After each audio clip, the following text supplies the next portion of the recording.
Musidɓe ono wonɓe siivude assistance humanitaire d'urgence nokku kala ka wonti ɗon. Assalamu aleykum, mi salmini on hoore teddugal. Mi yetti on Mouradou Moƴƴuru nokku kala ka wonti ɗo, miɗo inni on bienvenue dans cette émission. Haray julɓe Allah ɓe fof no salmina Mouradou Moƴƴuru. Haray noon musidɓe waɗi o émission matinale yiɗen tan in yanta ko pellet ko si réseau ji ɗi wawi newnande en wawen haray e bien sûr wawen e wadde golleji men ɗin. Haray noon ko adi yadi kon, je vous dis grand merci de la confiance et de la fidélité. Julɓe Allah ɓen fof no salmina wona oma o nokku kala ka wonti ɗon. Haray miɗo inni on bienvenue dans cette émission. Haray ko anndingolo musidɓe bimbi kadi en fini e jam moƴƴere. Haray ko noon woniri en toppitike wargol émission ji ɗin. Hiɗon anndi wo golle moƴƴe ko awdi jommum moƴoɓere men nden assistance humanitaire d'urgence basinde mamu wonde walde laguine fof wona oma o musidɓe. Haray hiɗen toppiti e waɗugol golleji men ɗin. Hiɗon anndi noon pigi ɗi wela fi kono ɓay ɗon anndi haray hiɗen jokki golleji men ɗin. Allah no waɗi barki e men e golleji men ɗin. Haray kadi partenaire ɓen no wallitade e berutaka maɓɓe on. Haray hiɗe weltani julɓe Allah ɓen fof wona oma o. Haray ɗon anndi hanki tigi mi waɗi émission, mi waɗi mbodo ɓe mawɓe ɗo ka TikTok kadi mi holliti julɓe Allah ɓen kala hiiɗo ɓe mawɓe yo wallito en yiite mawɓe. Haray noon ko honno woni ɓe mawɓe ɗo ko hekki hanki miɗo meɗen yaade mission janjang. Hekki hanki miɗo yaade mission janjang. Haray mi ari hakkunde Balancia Berteya, hakkunde Balancia Berteya. Haray mi hiiɓe mawɓe. Haray noon hakkunde Balancia Berteya ko mi hiiɗon ɓe mawɓe ɗon. Dis-le de faire doucement. Donc hakkunde Balancia e Berteya ko min hiiɗon ɓe mawɓe. Haray menen meɗen yaade no mission. Attends, ɗo wadde ɗum arrête ça. Mi fillito min ni hakkunde ko min hiiɗon mawɓen har miɗe yaade mission janjang. Ko an woni yalade min yala ɓe waddu la émission ko noon min ni musidɓe. Haray ko min hiiɗon mawɓen ko hakkunde Balancia janjang par Balancia exactement Balancia Berteya min hi mawɓen. ɓay min yi mawɓen hari min feƴƴi angasi min yiltiti minni minni mi anda ko mawɓe homɓe ni minni kono ɓeɗo mawɓe no nandi e hatton jimɓe balla. Hiɗon andi hunde siko golle ma en toute sincérité ça va t'intéresser parce que hiɗa andani hoore maɗa sa walli ɓen ɗon a heɓa duwa e baraji surtout kadi sa walli ɓen ɗon Allah waɗa e barki e maɗa, Allah waɗa kadi barki e golle ko jokkuɗa ko. Est ce que vous comprenez? Alors haray ko ari huƴƴana bo ɗuma o. Haray ko teddugal e julɓe ɓen fof ɓe mawɓe ɓe fottuɗen nden ñande ɗon min ɗetti zakkaji men jonni ɓe min anda honto ɓe yuri, min anda honto ɓe woni e yarude ko ɓay tun ko ɓe mawɓe tawata hihin miɗo anduno. Tu vois, tu as vu?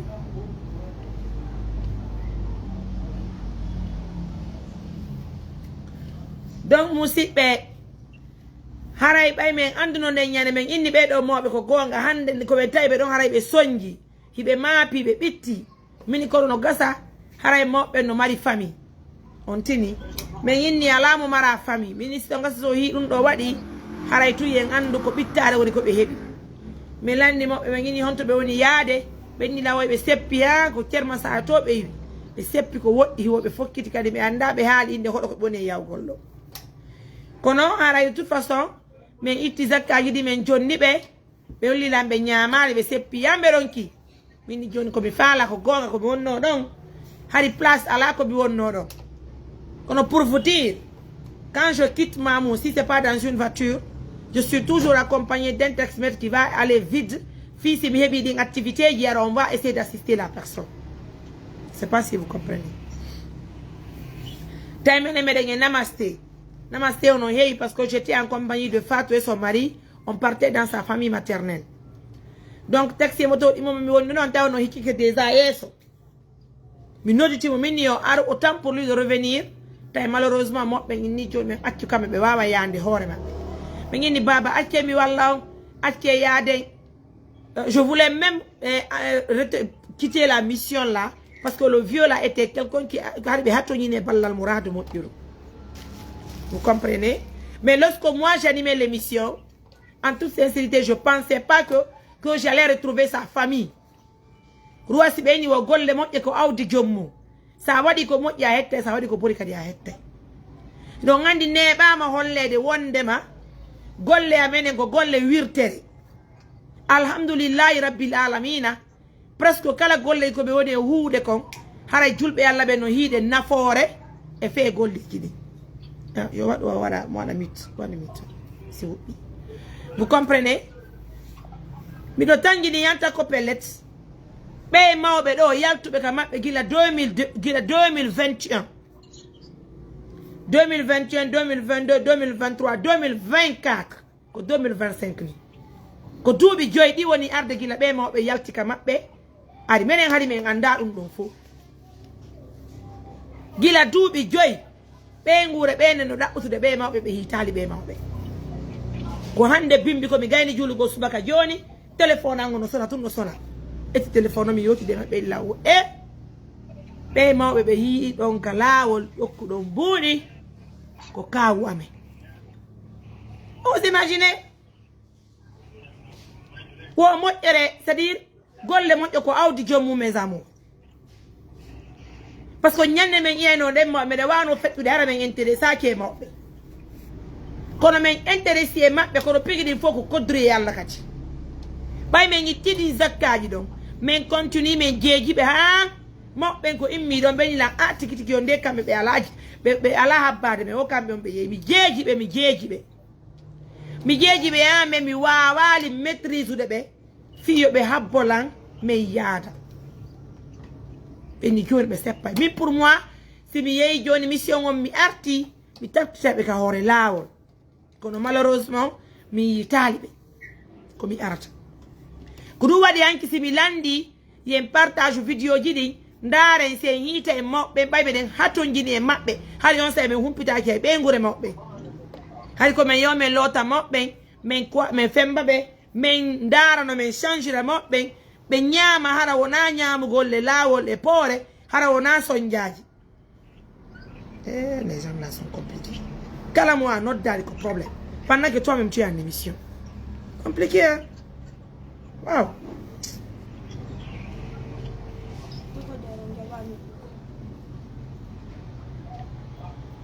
Dar filji c'est que la émission si non dal ma je suis en émission hanki la une émission les romb on ni la émission donc je te reviens ma atena la message hey ah ouais donc c'est ça quand on donne dans quota ah ouais je te reviens donc mes amours partagez-moi la vidéo c'est très important parce qu'on doit retrouver le vieux là hein menen yekki yanki moƴo bere amen nde waɗi ɗum no hari ɓeɗen e hoore laawol mi arti ça m'a beaucoup touché parce que mi yaali moɓɓe hari mission amen on c'était pas accompli parce que ɓe wawali apportande ɓe solution ɓe hatojini e mum de plus parce que mi jikkino hay ka leydi mi nangi koɗɗe minni baba komi ɓiɗɗo mo minni yandi habbe mi wallito on kono malheureusement baba ça n'a pas été facile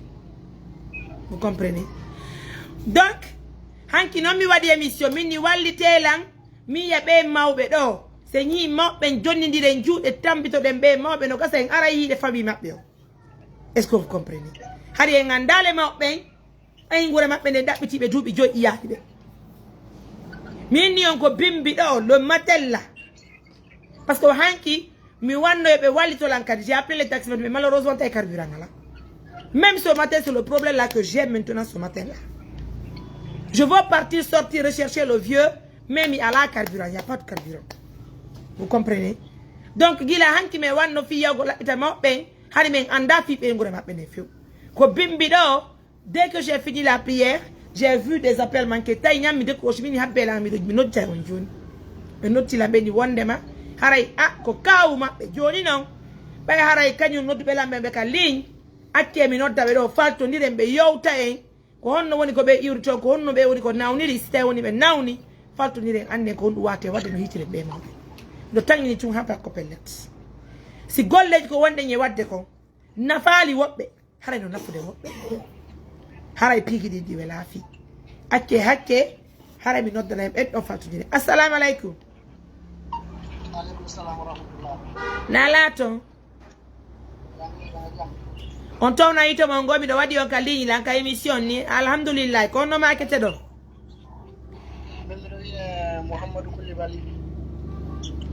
Mouhamadou on no Koulibaly Mamadou Koulibaly ay awa ko ɓe on to ka meɗen menen ko Sénégal gamɓe woni menen ko Sénégal ko wiyete région Kolda ko wiyete région Kolda département Vélingara commune Bongono hedde Kalifour Lenkeli hedde Kalifour ko ɗon woni ko arde komɓe ko Sénégal wonɗon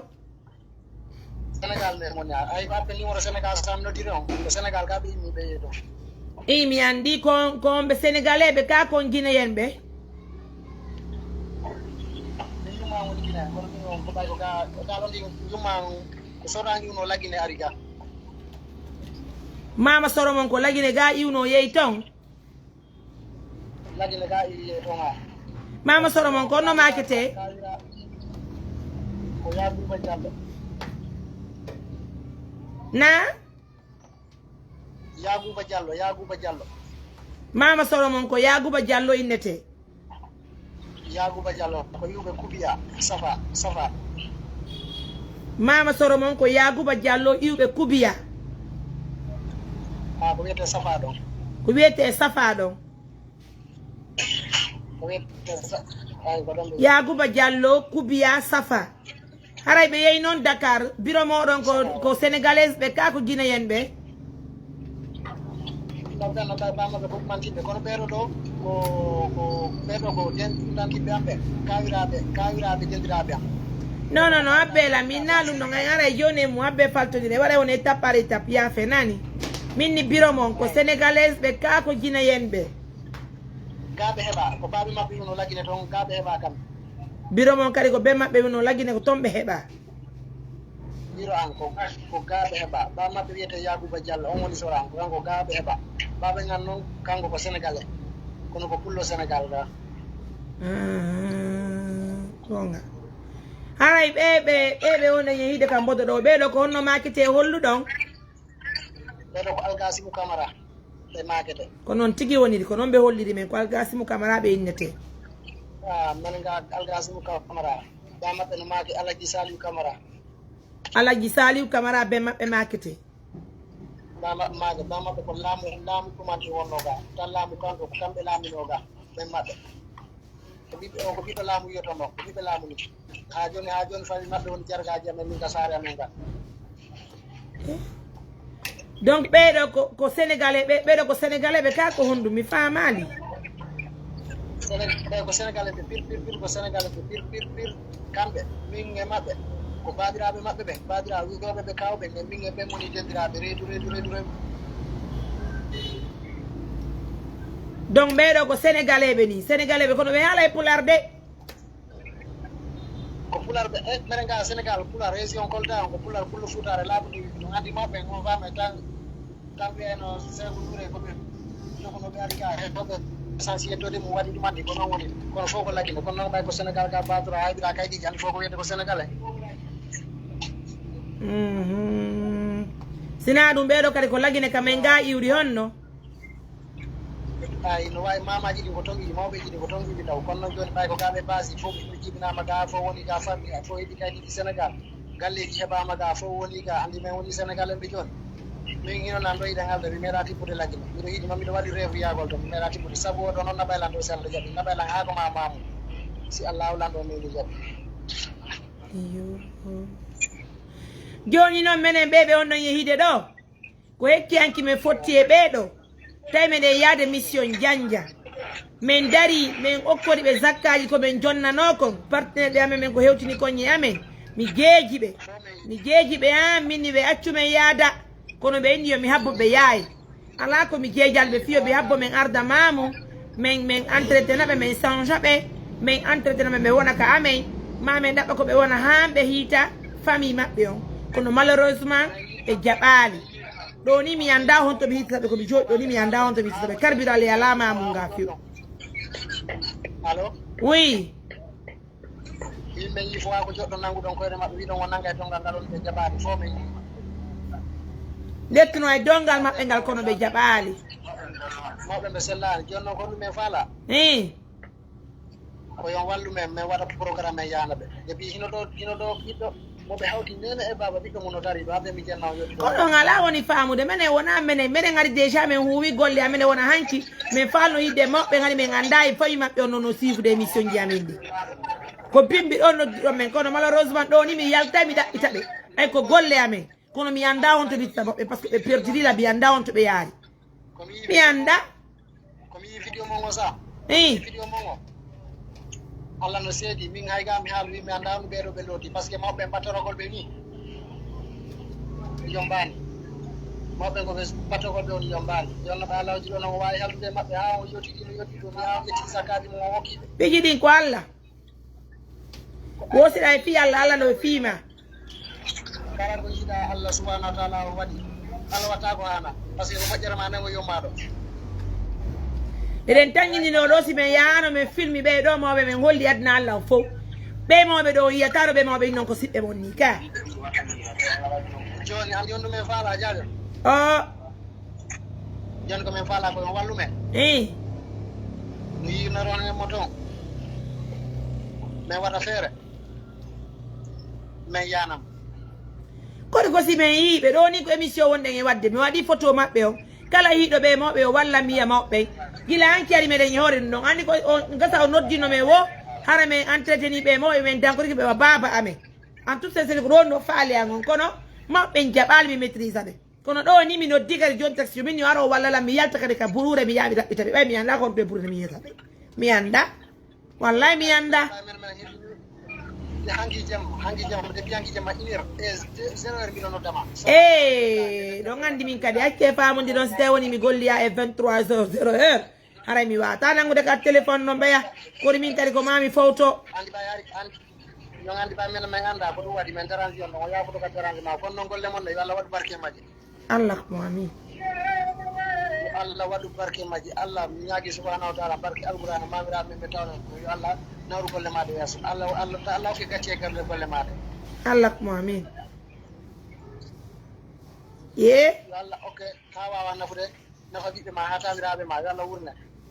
Allah mo amin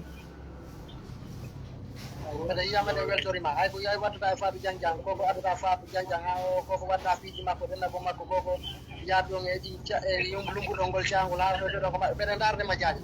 ko ɗum sa yimɓe yi vidéo ji ma mbiɗo abonné ma mbiɗo dardema fiima min de mbiɗo ƴetti fiima waɗi ko dow Allah ne seedi miɗo tañƴini dow komin acci ɗon moɓɓe mi hoolanoki ɓay ɗon andi suforoɓe woɓɓe men ka ga haray piiji ɗi welaafi mi anda si tawi woni ɓe heɓayno ko addora ɓe ɓay façon no men tawrnoɓe noon mi hoolaki min ɓen jaɓay addorgoɓe surtout hande hay ka laptangi sa ye ko ɓuuri ko siɗa tuuni ɓe jaɓata wallugol ma o yi kono mi anda mi wata definugol joni haray ɓay yimɓe ɓen no suivi émission ji men ɗin e waɗa e yimɓe ɓen kala hiiɗo yimɓe ɓen hakkude barage iwde ɗo naɓi ha laawol laabe ma laawol télé kindiya haray ɓe wallito en en tout cas ko Diandiang ko hakkude Balancia Berteya mi yiɓe hakkude Balancia Berteya ko ɗon min himoɓɓe Balancia Berteya par ce que waɗi min yewtali Berteya komin himoɓɓe na oui sare mawde battaki ɗon sare mawde battaki nde wawano yaade ɗon hara ko sare mawde wona mamum en walla labbe walla ko sare labbe nen ɓuuri ɓattade ɗon ko lani mamum on ko sare amen nde mamum ko ɗo ɓati ɓenno ɓe arde hanɗo kono joni mini miɗo yaltude sibi kuppi joni o émission ɗo miɗo immade ɗo joni miɗo immade ɗo ni mi yalta kadi mi yame fuɗɗoro mamum ɗo si mi yaaliɓe mi nanga kadi lawol ngol ka burure mi yaha mi dara si mi toroɗen Allah emi yituma ɓe nani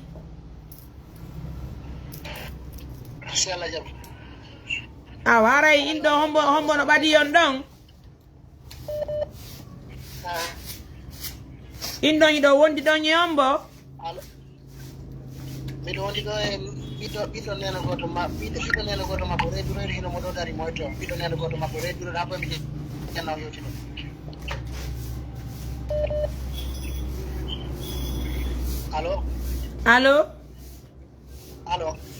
allo oui allo o dimi ɗo nande nala toon Allo. Allo. Nala ton. Allo. Yeah. Awa jonne be a téléphone non. Ni mandas ko réseau mo woni moƴƴani buy. Réseau al ngono moƴƴi ba yimɓe ɗo nande on kono woni ala nandere. Yimɓe ko woni ɓe ɗiɗo nene goto maɓɓe reedu ha ɓe miñama. Yeetu tan maɓɓe. Ina moɗo. Allo jaram. On jaram nala ton. Allo. Nala ton. Jam ɗum kay ko jam ɗum. Awa pay koy. Jam ɗum alhamdulillah. Awa o ɓeɗo ko nene goto biro mon ni. Eyyi nene goto kamɓe miñiti nena. Gonto biro mo woni. No nena min noon nena feƴƴinino. Woy on tora muñagol nani. Haray nene goto e ɓeɗo ɓe no wuuri. ɓe jogui nenirade mo jogui nenira goto gorko wuuɗo onno ko amen min nini ko dara haldoji mais onno ko amen to ko village on to village ɗum ko sénégal ɗo sénégal mais ko hedde frontiére entre frontiére guine sénégal on ko hedde ɗon ɗum woni eyo eyyi ɗum ko toon woni nande hedde nande dal région Kolda département Vélingara commune de Gonkonto ko ɗum ɗum ko hedde toon joni noon ɓeɗo si yitama haray koyon aran ɓe so woni kam min heeɓi information wawande men hara yiimo so woni yiimo andi kay yiimo jogui kam min tigui immoto ga yanamo min tigui awa walla humpitire no moƴƴiri ɓay menen ari men yiiɓe kono en toute sincérité Allah mu yaali yomin waɗu junggo e maɓɓe tawi ɓe yeehi hande kala mbiɗo yaltude mi daara simi wawa ɓe hiitugo simi yitiɓe aray ko ɗum woni yela men nani amin Allah wallu en ɗum ɗon kono no ɓe yaltiri kam on no ngal kamɓe depuis 2020 dal ɓe yalti ɗon 2020 ñande haaju no waɗa 5 ans eyyi 2020 hari haaju no waɗeno ɗon hari haaju no waɗeno ɗon ɓe yalti ɗon woni goto anda ko ɓe yaari min landi fi maɓɓe ɗon min nanniro yaare maɓɓe woɓɓe wiide men ko Gambie ɓe woniri woni toon mo min landi hedde toon o woni toon min heɓani information maɓɓe hedde toon normal min après min nane kadi foroɗuɓe ɗuwoɓe Guinée ɓen ƴeewoɓe hono cigarette ɓen ɓe wi men ɓe woɓɓe maɓɓe wiya men yiimo hedde Guinée toon ko frontiére hedde Koundara mais ɗum fof woni min heɓani information laaɓuɗo e seppi eyi ene ɓeɗo jombi ɓe jombade ɓe sellani ko dal horne ko transité ko ɗum waɗi ɓe yimmi tum ɓe yaldiri ɗon ɓe sellani ɓe ala kadi ɓiɗɗo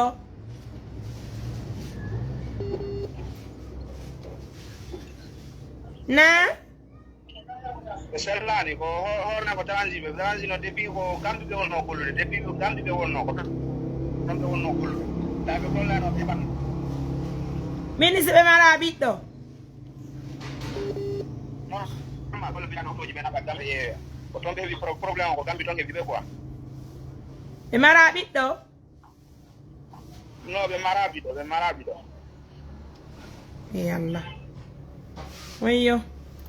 awa yo Allah ɓurtu moƴƴinanden joni ɓe yara e golle ɗen tigi tigi on naɗo ko kak tere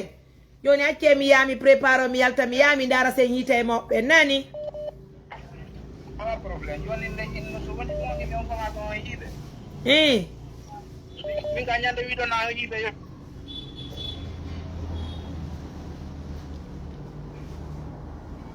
na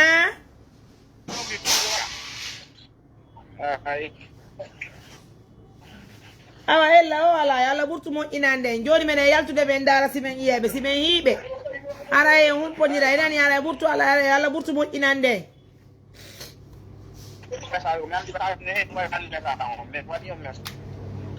na wimi hay mimi wanno message mais min andi message ɗi no heewi ko ɗum waɗi o yiyan message am kono sa waɗɗolla message wona hankinu ɗon eyyi hanki ɗigui min noon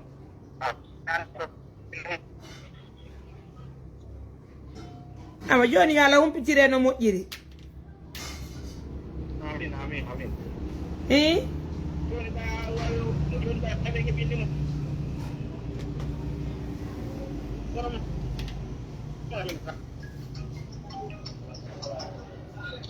awa allez mesdames messieurs, comme vous le voyez en image, assalamu alaikum, mi salmini on rete dunga mi yettiri yo muradu moƴƴuru musidɓe haray ko andi ngollon ko jawwonatana ko non pigidi wontini no hirɗo ni ko Allah subhanahu wa ta'ala muyata pigidi haray non yurmi no satti ko fota wona e seeɗa musidɓe haray ko andi ngollon de musidɓe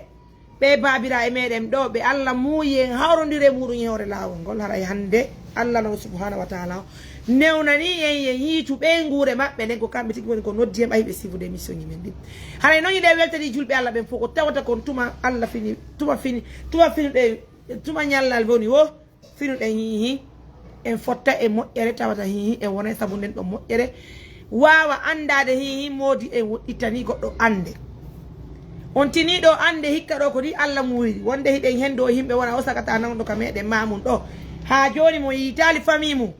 en ɗon no waali ɗon ko fi honɗum par ce que en heɓali ko naɓen ɓe nawdi ɓe soñji min tumi wata kippude ɓe musidɓe on faltike haray noon musidɓe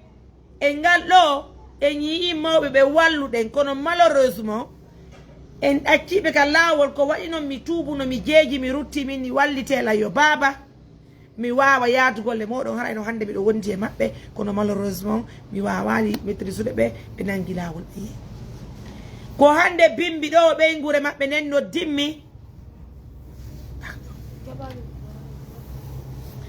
haray musidɓe ko hande bimbi ɗo moodi maɓɓe woni ko no pardon fawi maɓɓe woni ko no dimmi hollinmi wondema dey ɗeɗo ko kawu maɓɓe o yi ko Sénégal woni ko ɓe iwri ɓe ari ka meɗen lagine on faami haray noon yiɗe weltani fof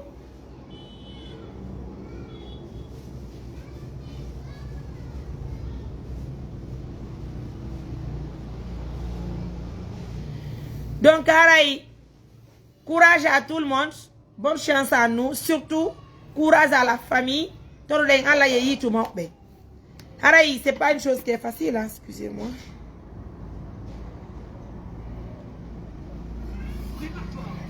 Amen. Amen. Alba. Alba. Monsieur.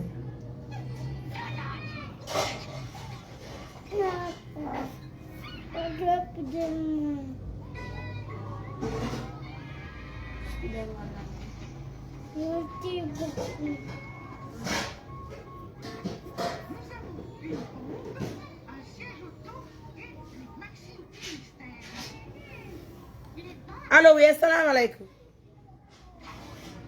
Comme Mariam. Jam tu?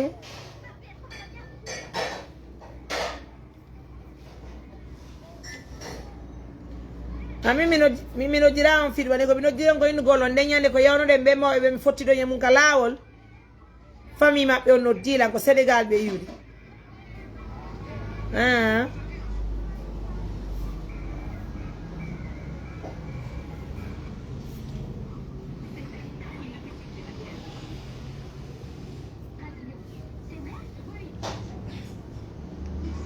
oui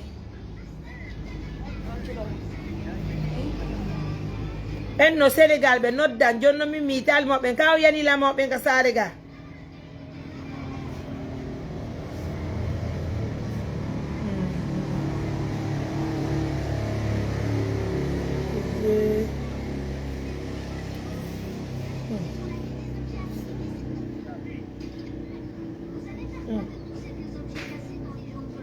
jarama awa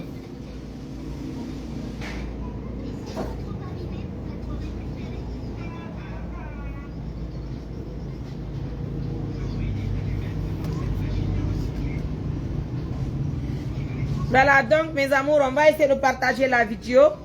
Autant pour nous retrouver le vieux. Et puis moi aussi, je vais chercher à avoir du carburant d'abord parce que malheureusement, il n'y a pas de carburant. Ah oui, c'est la vérité, il n'y a pas de carburant, franchement. Donc, les stations de service aussi qui me suivent actuellement n'ont qu'à nous assister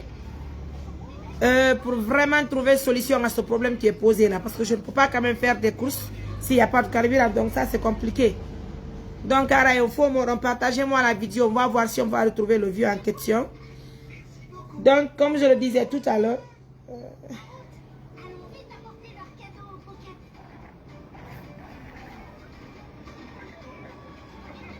hein? Allô?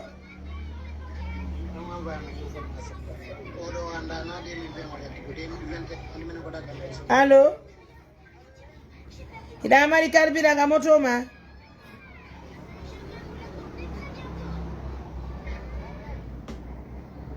Konto onda?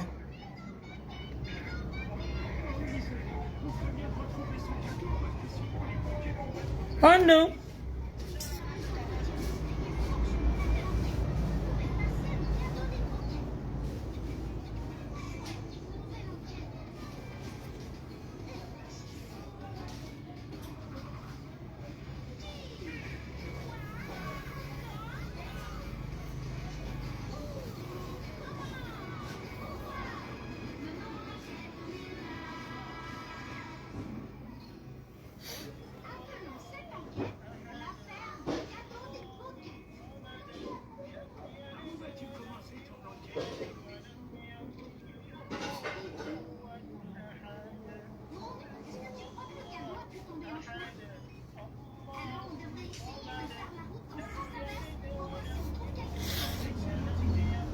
Yeah.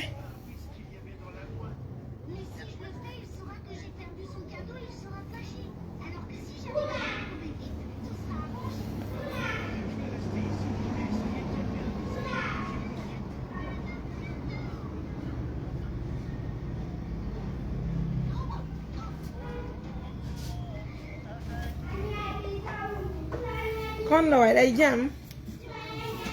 Nó đi mà mày đón chi. Yar tali. Yeah, mi mama ipo col carburante non.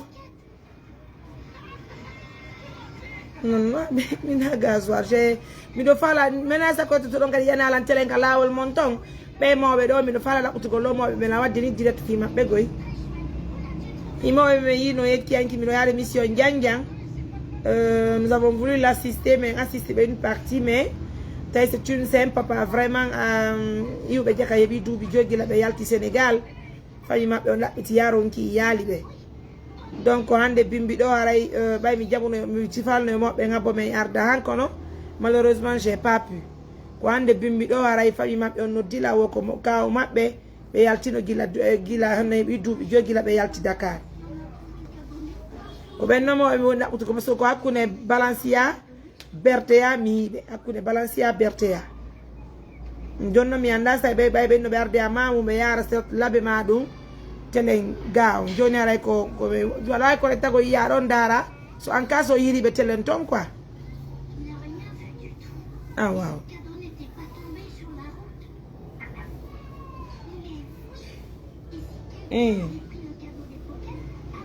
yeah no yurmi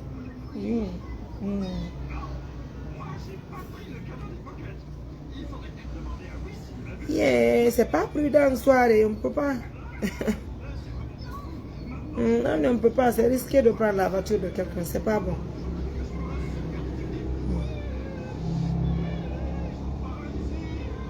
Ah ouais, ça va aller. Ah, soirée, merci beaucoup. Au revoir. Merci, oui. Voilà mes amours, comme vous le voyez en image, à Johnny, on va essayer de clôturer l'émission en beauté. Mais tout de même, à Johnny,